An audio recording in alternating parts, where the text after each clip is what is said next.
I was just being friendly. Hey, how are you? She said, I'm terrible. Not as bad as a man with man flu, but I'm terrible. And I thought, bad as a man with man flu? What kind of sexist comment is that? I'm not sure what it means, but I heard Steve complaining that he didn't have any help while he was under the weather, left to his own self and devices. What a tragic story that is. Yeah. All right, must have had the man flu. You know, when you read these narratives in 1 Samuel, I don't know about you, but it's fascinating to me because we're reading real life events, real people. And I suppose one of the testimonies to inspiration is that when you read, for example, the life of King David, you might imagine if the writers were simply writing their own story and making it up as they went, they would embellish quite a bit and they would try to glorify and almost deify the heroes of the plot and so on and so forth. But you just see blunt reality and truth, and I find that refreshing when you read the biblical text about great men like David, yet men who had faults and weaknesses.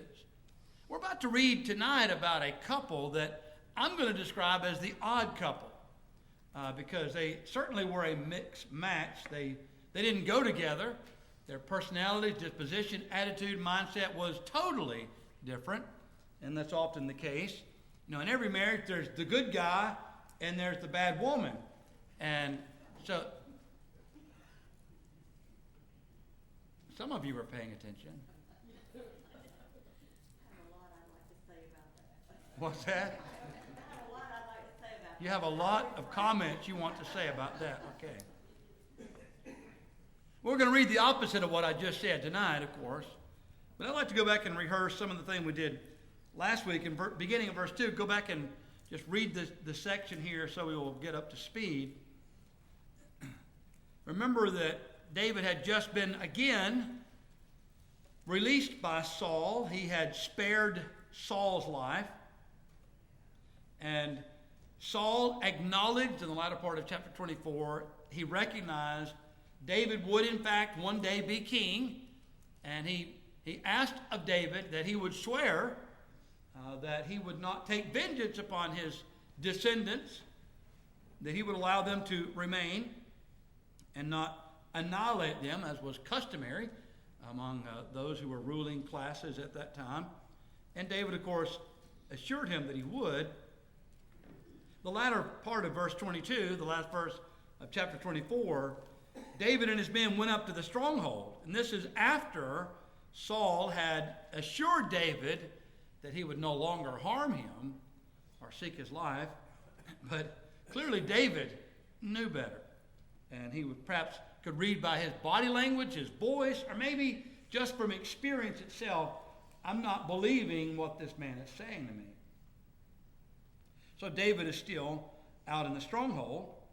Now verse 2, we pick up with, there was a man in Maon whose business was in Carmel. The man was very rich. He had 3,000 sheep and 1,000 goats, and he was shearing his sheep in Carmel.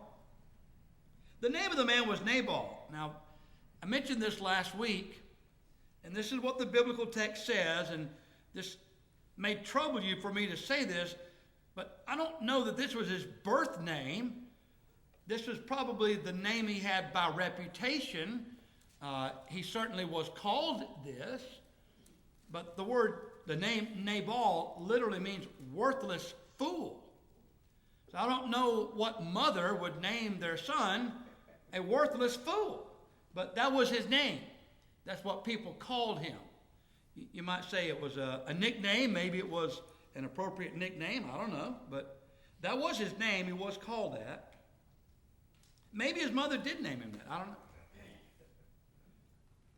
The name of his wife was Abigail, and she was a woman of good understanding and beautiful appearance, but the man was harsh and evil in his doings. He was of the house of Caleb. When David heard in the wilderness that Nabal was shearing his sheep, David sent 10 young men, and David said to the young men, "Go up to Carmel, go to Nabal, and greet him in my name, and thus you shall say to him who lives in prosperity, Peace be to you, peace to your house, and peace to all that you have. Now I heard that you have shearers. Your shepherds were with us, and we did not hurt them, nor was there anything missing from them all the while they were in Carmel. Ask your young men, and they will tell you. Therefore let my young men find favor in your eyes, for we come on a feast day. Please get whatever comes to your hand to your servants and to your son David. So when David's young men came, they spoke to Nabal, according to all these words, in the name of David, and waited. Then Nabal answered David's servants and said, Who is David, and who is the son of Jesse? There are many servants nowadays who break away each one from his master. Shall I then take my bread and my water and my meat that I have killed for my shearers, and give it to men who I do not know where they are from? So David's young men turned on their heels and went back, and they came and told him all these words. David said to his men, Every man gird on his sword. So every man girded on his sword, and David also girded on his sword. And about 400 men went with David, and 200 stayed with the supplies. Now one of the young men told Abigail, Nabal's wife, saying, Look, David sent messengers from the wilderness to greet our master, and he reviled them. But the men were very good to us, and we were not hurt, nor did we miss anything, as long as we accompanied them. When we were in the fields, they were a wall to us both by night and day. All the time we were with them keeping the sheep. Now therefore know and consider what you will do, for harm is determined against our master and against all his household, for he is such a scoundrel that one cannot speak to him. Abigail made haste, took 200 loaves of bread, 2 skins of wine, 5 sheep already dressed, 5 seahs of roasted grain, 100 clusters of raisins, and 200 cakes of figs, loaded them on donkeys. And she said to her servants, Go on before me, see I'm coming after you. But she did not tell her husband Nabal. So it was, as she rode on the donkey, that she went down under cover on the hill, and there were David and his men coming down toward her, and she met them. David had said, Surely in vain I have protected all that this fellow has in the wilderness, so that nothing was missing of all that belonged to him, and he has repaid me evil for good. May God do so and more also to the enemies of David, if I leave one male of all who belong to him by morning light. Now, when Abigail saw David, she dismounted quickly from the donkey, fell on her face before David, and bowed down to the ground. So she fell at his feet and said, On me, my Lord, on me, let this iniquity be. And please let your maidservant speak in your ears, and hear the words of your maidservant. Please let not my Lord regard this scoundrel Nabal, for as his name is, so is he, Nabal. His name is his name, and folly is with him. But I, your maidservant, did not see the young men of my Lord, whom you sent. Now therefore, my Lord, as the Lord lives, and as your soul lives, since the Lord has held you back from coming to bloodshed and from avenging yourself with your own hand, now then let your enemies and those who seek harm for my Lord be as Nabal. And now this present which your maidservant has brought to my Lord, let it be given to the young men who follow my Lord. Please forgive the trespass of your maidservant, for the Lord will certainly make for my Lord an enduring house, because my Lord fights the battles of the Lord, and evil is not found in you throughout your days. Yet a man has risen to pursue you and seek your life, but the life of my Lord shall be bound in the bundle of the living with the Lord your God, and the lives of your enemies he shall sling out as from the pocket of a sling. And it shall come to pass, when the Lord has done for my Lord according to all the good that he has spoken concerning you, has appointed you ruler over Israel, that this will be no grief to you, nor offense of heart to my Lord, either that you have shed blood without cause, or that my Lord has avenged himself. But when the Lord has dealt with my Lord, then remember your maidservant. David said to Abigail, Blessed is the Lord God of Israel, who sent you this day to meet me. And blessed is your advice. And blessed are you, because you have kept me this day from coming to bloodshed and from avenging my own self with my own hand. For indeed, as the Lord God of Israel lives, who has kept me back from hurting you, unless you had hurried and come to meet me, surely by morning light no males would have been left to Nabal. So David received from her hand what she had brought him, and said to her, Go up in peace to your house. See, I've heeded your voice and respected your person. Now, Abigail went to Nabal, and there he was, holding a feast in his house like the feast of a king. Nabal's heart was merry within him, for he was very drunk. Therefore she told him nothing, little or much, until morning light. So it was in the morning, when the wine had gone from Nabal, and his wife had told him these things, that his heart died within him, and he became like a stone. And it happened after about 10 days that the Lord struck Nabal, and he died. When David heard that Nabal was dead, he said, "Blessed be the Lord who has pleaded the cause of my reproach from the hand of Nabal, has kept his servant from evil, for the Lord has returned the wickedness of Nabal on his own head." David sent and proposed to Abigail to take her as his wife. When the servants of David had come to Abigail at Carmel, they spoke to her, saying, "David sent us to you to ask you to become his wife." She arose, bowed her face to the earth, and said, "Here is your maidservant, a servant to wash the feet of the servants of my Lord." So Abigail rose in haste, rode on a donkey, attended by 5 of her maidens, and she followed the messengers of David, became his wife. David also took Ahinoam of Jezreel, and so both of them were his wives. But Saul had given Michal, his daughter, David's wife, to Palti, the son of Laish, who was from Galim. Wow. This is interesting. Now, what's the first thing that catches your attention about David's intention here? David's rage. Let's just examine David's rage for a minute. I want you to put it in the overall context of his life. I mean, what do you first notice about this? What stands out about it? Well, in retrospect, he seemed to have realized he was about to commit an evil act. Yes, he knew it was wrong. In other words, he had lost his temper and was about to fly off the handle and do something that he would have regretted. But what else can you say about David's intention and his rage in light of what he had just done in chapter 24 with Saul? Saul had tried many times to kill David, but David had more than once spared Saul's life. He's the Lord's anointed. I won't touch him. Here Nabal only says to the young men of David, "I'm not going to give him anything." And so David is so angry at this. He had a right to be miffed with him, but to think he's going to kill him over it, it seems a little bit extreme. Maybe David was taking some post-traumatic stress and using that against, his neighbor, because rather than taking out rage against Saul, which he probably wanted to, he's been holding it in, and now it's just exploding against Nabal. And so David is about to do something terrible. Another thing to consider is that this is in the territory of Judah. Had David actually gone through with this, not only would he have done wrong, and David's heart have smitten him, but this would have created a problem for David for years to come, because this would be part of the very original part of the territory of Israel that was under David's influence and control. And this would probably have erupted in some kind of blood feud, where the Hatfields and McCoy kind of thing. And David really didn't want to create that kind of tension. So he was truly saved by God's intervening. And that's what Abigail said. The Lord has intervened. And David acknowledged the Lord intervened and prevented me from doing this wrong thing. I find that fascinating, to recognize that there are times and instances when God actually will intervene providentially to keep us from doing something that we really later would regret. And so he's actually, out of his kindness and love toward us, keeping us from doing something very foolish. You had a comment, Brother Tom? Just that he didn't go to the Lord before he got with his wrath. He just went ahead and did what he wanted. We're going to see that again in chapter 27 as well. Chapter 26 and 27. Yet David is not behaving as David had been behaving up to this point. He just loses his cool and decides to take this out against Nabal.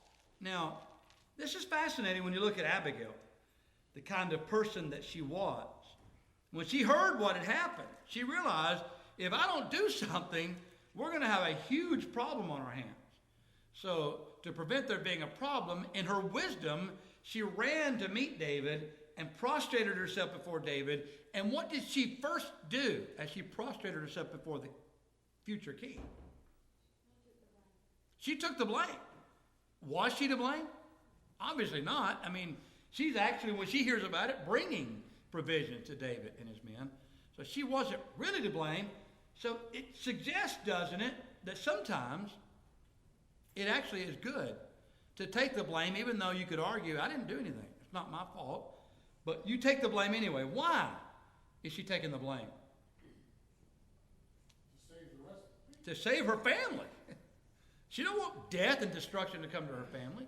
So she's going to take the blame. Whatever it takes, she's going to take the blame. But then she says in verse 26, the Lord held you back from taking blood, from avenging yourself, actually. I think we looked at Romans chapter 12 last week, didn't we? Or did we? And you remember in Romans chapter 12, render no man evil for evil. Don't exchange evil for evil. But he ends the chapter by saying, be not overcome with evil, but overcome evil with. So if your enemy hungers, do what? If he's thirsty? Why? For in doing this you shall heap coals of fire upon his head. So if someone wrongs you, it's best to respond in kindness. Why? What is Paul saying in Romans chapter 12? Because the Lord does what? What's the Lord's business? He's the avenger. I've often said it really works best to let God do his job. Stop trying to do God's job for him. Stop trying to take vengeance on behalf of God. He does a far better job at it than we can. And that's evident here in the account of Nabal. I mean, I'm sorry, I almost laughed out loud a moment ago, and I really shouldn't laugh. I mean, it's tragic. And when you think about how horrible a human being he was, this is a horrible man. And his wife tells him when he sobers up, I did what you wouldn't do. He got so upset about it, his heart died within him. I mean, most commentators suggest he went into some kind of coma. I don't know exactly medically what happened to him, but say his heart died within him, then 10 days later, the Lord struck him that he died. This was the Lord's doing, and when it happened, David acknowledged. The Lord intervened. And so the Lord dealt with him as he should have been dealt with, and David was innocent of it. He did not have to spend the rest of his life beating himself up for having taken vengeance or taking the law into his own hands. So anyway, this fellow Nabal was quite a character. And again, you see that he and his wife are very different people.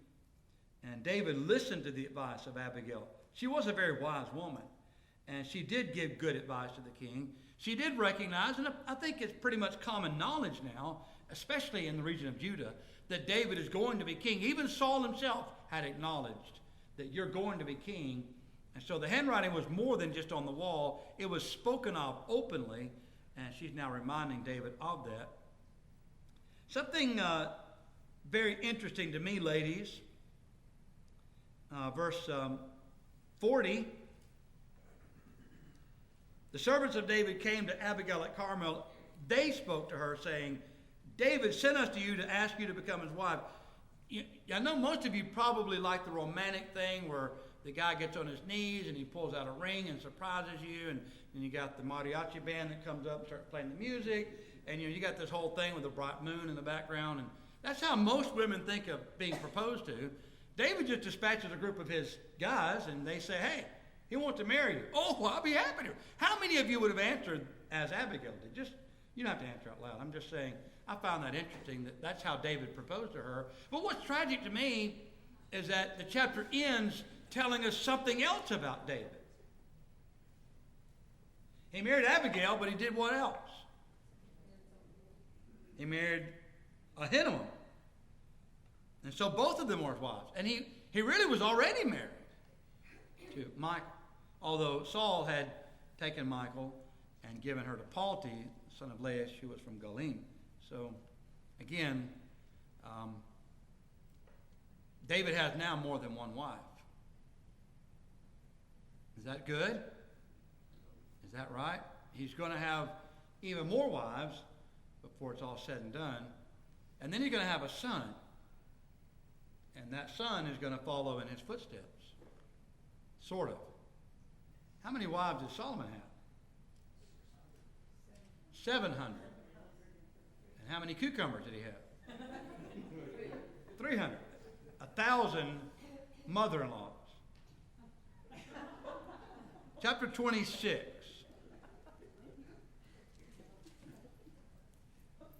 Now the Ziphites came to Saul at Gibeah, saying, is David not hiding in the hill of Hachilah, opposite Jeshimon?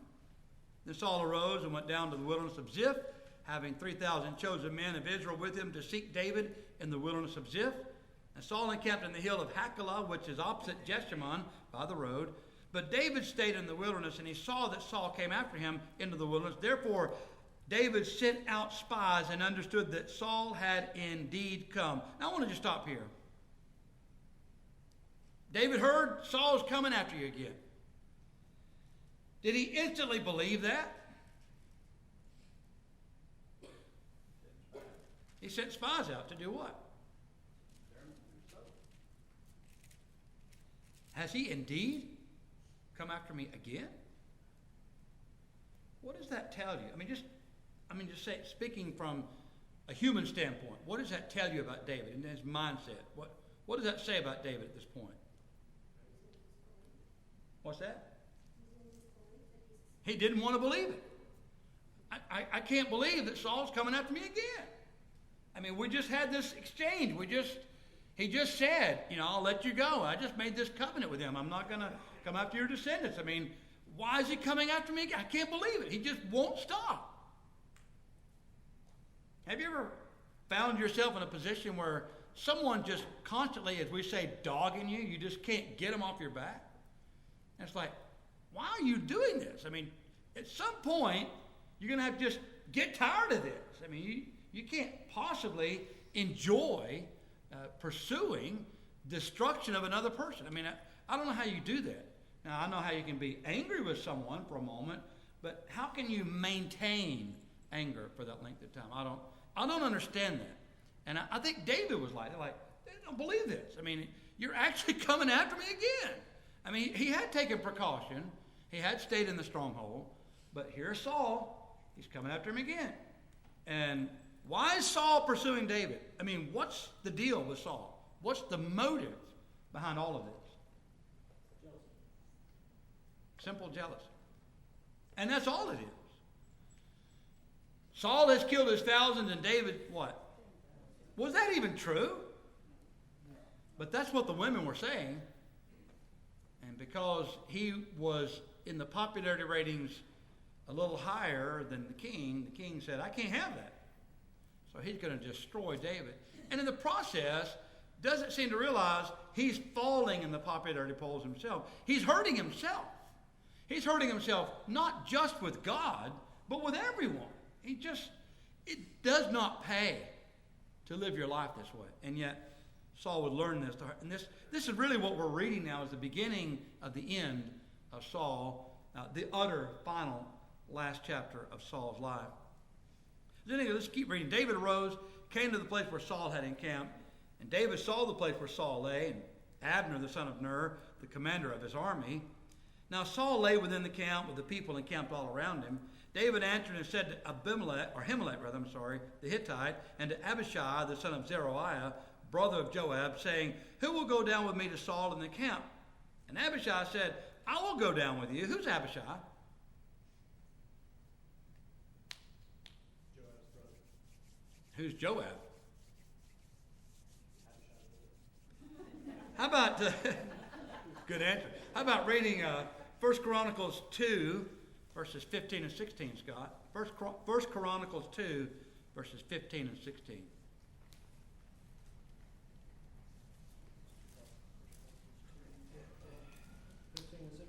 15 and 16, yes, sir.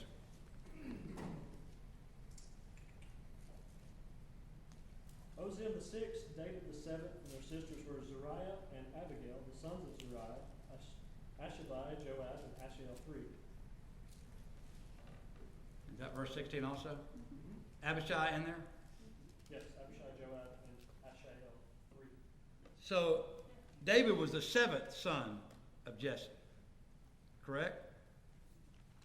And that would make Abishai his nephew.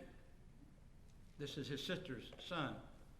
Abishai was an extremely important, influential individual in David's army.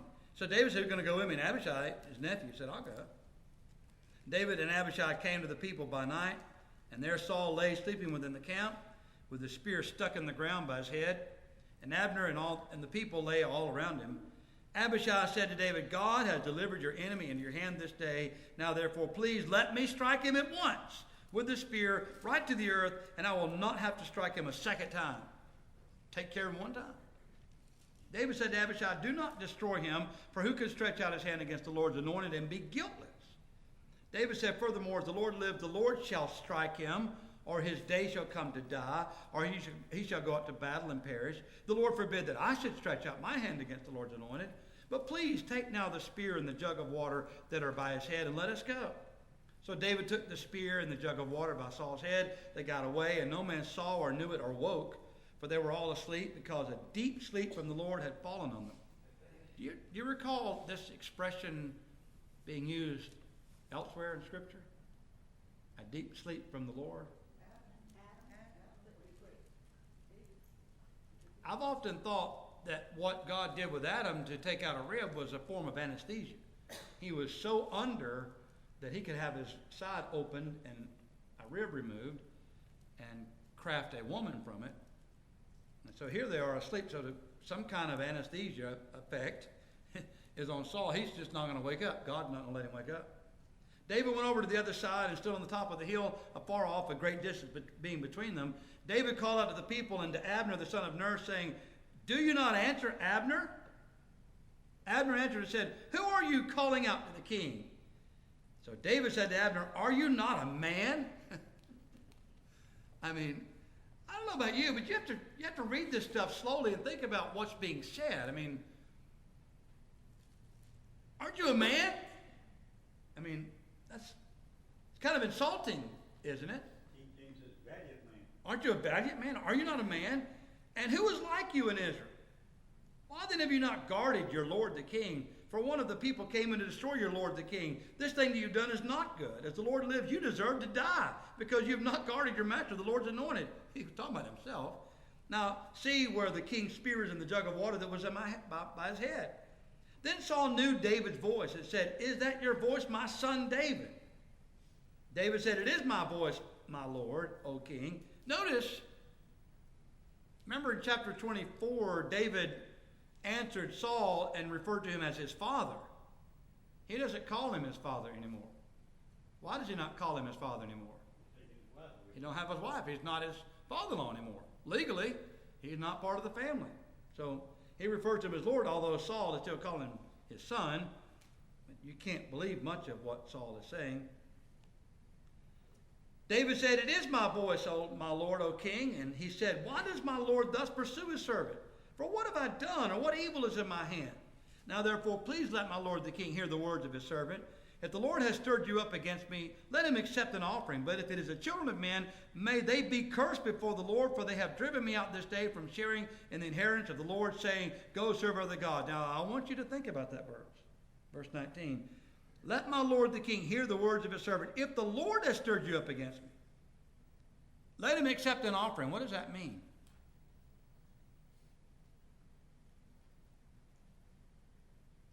If the reason you're pursuing me is because God stirred you up again, let's offer the proper sacrifice and fix this thing. But if it is the children of men doing what? What are the children of men doing? Stirring him up. And how are the children of men stirring up Saul against David?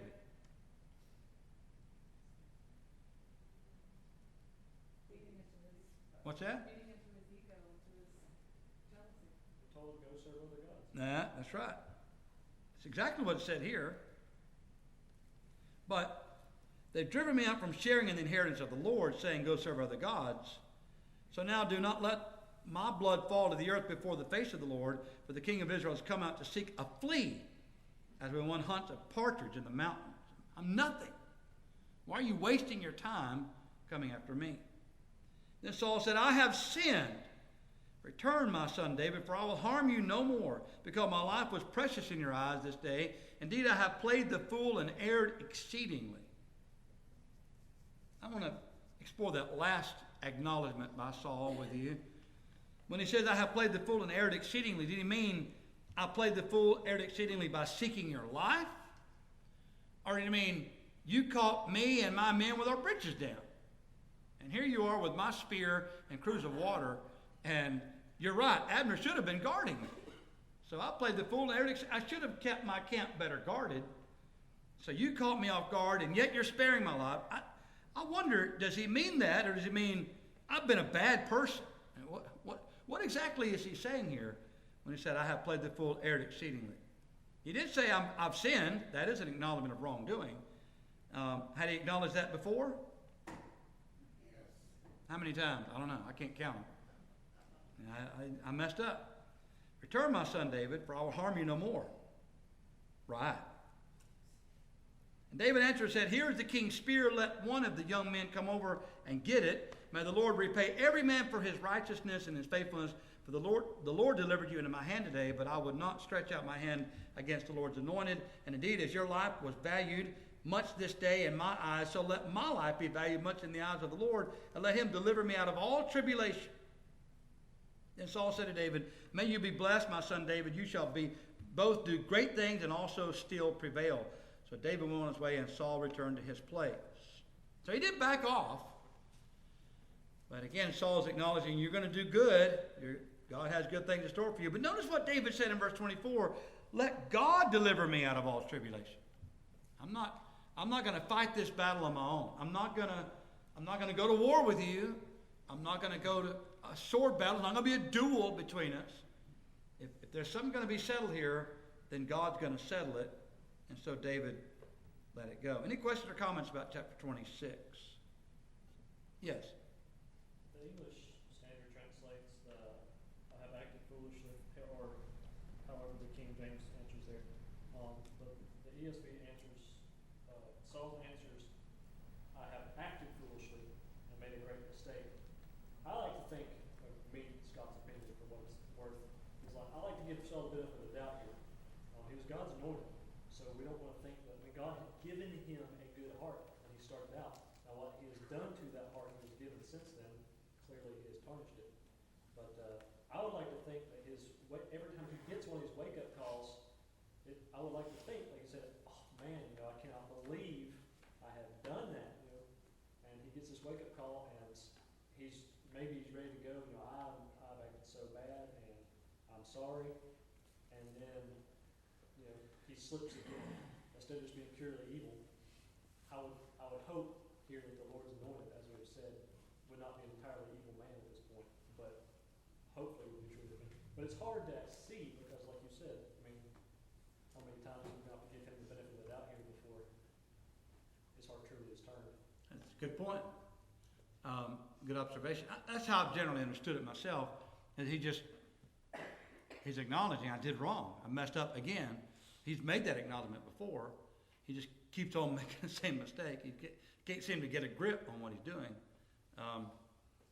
I just wonder if there's probably not because David made a big deal about Abner not guarding him and leaving yourself exposed, and you should die. And technically, he should have been put to death for leaving his master exposed. But of course, God had given them into a deep sleep, and David's even acknowledging, God's going to take care of all this tribulation. So again, it's kind of a back and forth, but it's just interesting to think what all might have been meant. Maybe he's acknowledging both, that I made a terrible mistake, not guarding myself better and coming after you. But yeah, you had a comment? When I was reading this a couple of weeks ago, I had the second thought, because he said, I made a great mistake, and then David answered, well, here is your spear. Like he's answering, okay, you made a great mistake because you weren't paying attention and you were sleeping and you didn't have people guarding you, so here you go. But, it doesn't mean that that's what he means. It's just that's how I read it the first time I read it. But David wasn't going to take his spear and his cruse of water. It was the king that belonged to the Lord's anointed. He even was upset that he cut part of his garment off one time when he was using the bathroom in the cave. And David, didn't want to do that. He's certainly not going to take his spear and cruse of water. It belonged to the king. He's going to give it back to him. But David wanted to know, I don't have any ill intention towards you whatsoever. I'm not trying to hurt you. I'm not trying to come after you. I'm just a flea. If you just stop wasting your time coming after me, everybody be happy. But it didn't seem to work. Also could have been the fact that who Saul hung around with. Well, that's what I'm saying. He does say the children of men have stirred you. David knew that. And that's usually the downfall of any good person. Is they just get with the wrong people and they get them stirred up, and then they end up falling away. It's so important to understand what 1 Corinthians 33 tells us about, That's right. don't be deceived. So people can stir you up to do bad things and wrong things and to have evil thoughts. That's true. It started off with his own jealousy, but it seems like, because it's the second time that David has mentioned, last week in chapter 24, it's like, how long are you going to listen to the words of men? And he's saying the same thing again. So apparently David knew that it wasn't just that Saul was jealous. That was, no doubt, at the basis of all this. But somebody's pumping that, stirring that, agitating that, and feeding that. And David's trying to make Saul realize, you're just listening to the wrong people. You need to stop, think about what you're doing, because it's not necessary for you to keep this up. Just let it go. Anyway, good point. Chapter 27 is a very sad chapter, in my opinion. Very, very sad. We just heard David again say that the Lord's going to deliver me out of all tribulation. The point I made last week, that David at all points in his life, every time he did something, and we noticed again tonight, you pointed this out yourself, that we've seen two instances tonight, we're about to see another one, where David acted rashly and did not consult God. Did not ask the Lord, what should I do? And he's about to do that again here in chapter 27. So David said in his heart. So who's he taking counsel with now? The Lord? Is he asking Urim and Thummim? Or is he going to the priest to ask? Is he consulting a prophet? He said in his heart, now I shall perish someday by the hand of Saul. But Saul just told him, I'm not going to. I shall perish someday by the hand of Saul. There is nothing better for me than that I should speedily escape to the land of the Philistine. Do what? I want you to think about what David is doing here. This doesn't even make sense. Why are you doing this? Of all places you could go, why are you going to Philistia? But I'm going to go to the land of the Philistine. Saul will despair of me to seek me any part of Israel, so I shall escape out of his hand. Then David arose, went over with the 600 men who were with him to Achish, the son of Maoch, king of Gath. David dwelt with Achish at Gath, he and his men, each man with his household, and David with his two wives, Ahinoam the Jezreelitish, and Abigail the Carmelitish, Nabal's widow. And it was told Saul that David had fled to Gath, so he sought him no more. David said to Achish, if I have now found favor in your eyes, let him give me a place in some town in the country that I may dwell there. For why should your servant dwell in the royal city with you? David's up to something. He wants a place in Philistia, but he don't want to be right there under the nose of the king of Philistia. Give me some country estate. And so Achish gave him Ziklag that day. Therefore Ziklag has belonged to the kings of Judah to this day. Now the time that David dwelt in the country of the Philistines was 1 full year and 4 months. Does the English Standard Version say this? 1 full year and 4 months? Because there's some dispute about the translation. In the original Hebrew, 1 full year is not listed. It's just was and 4 months. And there's been a long-standing guess as to what that time was. It's a year and 4 months. A year and 4 months. Now, Saul reigned for 40 years. And some are guessing that what we read beginning in chapter 25 up to chapter 28 is about 22 years of time. It's a long period of time. And we're reading about it right now, what we're reading about. And David and his men went up and raided the Geshurites, the Gersites, the Amalekites, for those nations were the inhabitants of the land from of old. As you go to Shur, even as far as the land of Egypt, whenever David attacked the land, he left neither man nor woman alive, but took away the sheep, the oxen, the donkeys, the camels, and the apparel, and returned and came to Achish. Achish would say, where have you made a raid today? And David would say, against the southern area of Judah, or against the southern area of the Jerahmeelites, or against the southern area of the Kenites.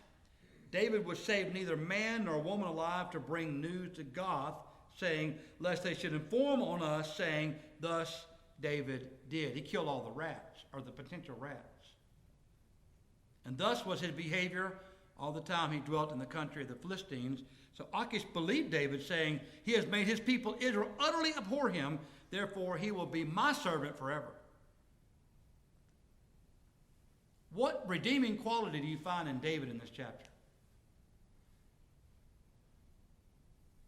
First of all, he doesn't even bother to ask the Lord, what should I do? He just takes off of all places, to Philistia. And when he gets there, he tells the king of Gath, let me have a country place so he won't be seen by the king, and won't be noticed what he's doing. And he begins raiding. Now, granted, the people that he's raiding are people that were dedicated to destruction by God and should have already been destroyed. So you could argue that David's just finishing what should have been done already. But he tells Achish something that's just not true. I'm invading the southern area of Judah. And so he now believes that David's one of us. He's crossed over. He's now a total outlaw, and he's invading his own people. But David's utterly destroying these people, not because they were dedicated by God for destruction. The reason the text says he killed men, women, and children was why? Somebody would blab. You leave somebody alive, they're going to tell on you. And I can't let Achish know what I'm doing. So he's lying. He's murdering. He's pillaging. This goes on quite a period of time. This is King David we're talking about. You said, I told you at the beginning of class tonight, one of the things that interests me about the Bible and the narrative of Scripture is that it's just brutally honest. It doesn't mix words. It doesn't gloss over. It doesn't try to paint some picture that's not true. It doesn't embellish and say, well, David was this wonderful, heroic figure. Well, he was. But what else was he? He was a man. He killed a lot of people. Man of blood. He was a man of blood. He killed a lot of people. He had a temper. I mean, this man, you didn't want to mess with him. But he also had great restraint. He's a mixed bag of sorts. Who in this world isn't a mixed bag of sorts? We all have our good qualities and we all have our bad qualities. But who can say, not me, I'm all good? If you ever say that, what did John say of you? You're a liar, or you're deceived, or you're making God out to be a liar. In other words, you don't know what you're talking about, because we are all flawed, and we all have tendencies we wish we didn't have. I don't know about you, but I'm not even sure why this is here, other than to let us know this is what David did while he's waiting for what happens in chapter 28 to happen. But certainly, this is not a happy chapter in the life of David. Yes. It's just interesting because he's always referenced as a man after God's own heart. And, read about the Israelites and how many times God just wanted to utterly annihilate them. And Moses intervened and stopped him. And it's like, well, he has, obviously, has justice and rage, but he shows restraint too. So all the things said about David are things that qualities that we see in God too. So it's just interesting to think, and to think that sometimes we don't feel worthy, and we don't. You mean God got angry enough to tell Moses, get out of the way so I can annihilate this entire nation of people because they're rebellious, stiff-necked? Is that what you mean? And Moses pled with them, well, what are people going to say in Egypt if you bring them out here and kill them all? Did Moses actually plead with the Lord and reason with the Lord and change his mind? That's what the Bible says happened. I had someone tell one time, no, that didn't happen. God already knew he was going to change his mind. He just let Moses go through the motion. I don't believe that. I don't think that happened. I think Moses spoke to God as a man speaks to another man. That's how God said he reasoned with Moses. And Moses said, Lord, I don't think you should do this. Because the Egyptians are going to say, you brought them out here to kill them all. But God was angry enough to literally just wipe them off the face of the earth. Instead, he let them wander around for 40 years. Well, he killed a lot of them. Whenever Oh, yeah. just thousands and thousands of them. Yeah. Let the earth swallow them up. It's scary. Next question. Yes. It was like a strategic move to try and preemptively keep these people from coming after Judah later. Well, yeah, they did need to die. And I'm not saying that these people didn't deserve what they got because they had already been dedicated to destruction. But what bothers me is the narrative says here that David's motive in doing this was to keep them from talking. But it did have a dual effect. It was kind of a win-win. But the whole thing was a lie. It was just, he was doing this to enrich himself. He was taking the spoils from these people and supplying his men supplying his small army and himself, but he was actually enriching himself. And so over time, he's building wealth and a following, but he's certainly lying to Achish about what he's doing and others. And it's complicated. It's like, I'm not trying to stand in judgment of David. I'm just looking at it as it is. It's really kind of a difficult chapter to read. I think, well, this is the King David that we talk about. That's who he was.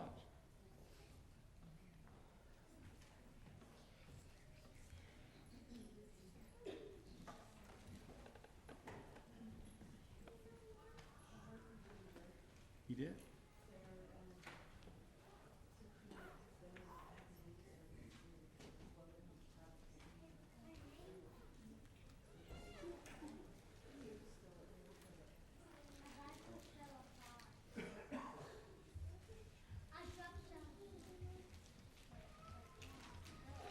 What's your song? 835, please, in your songbooks.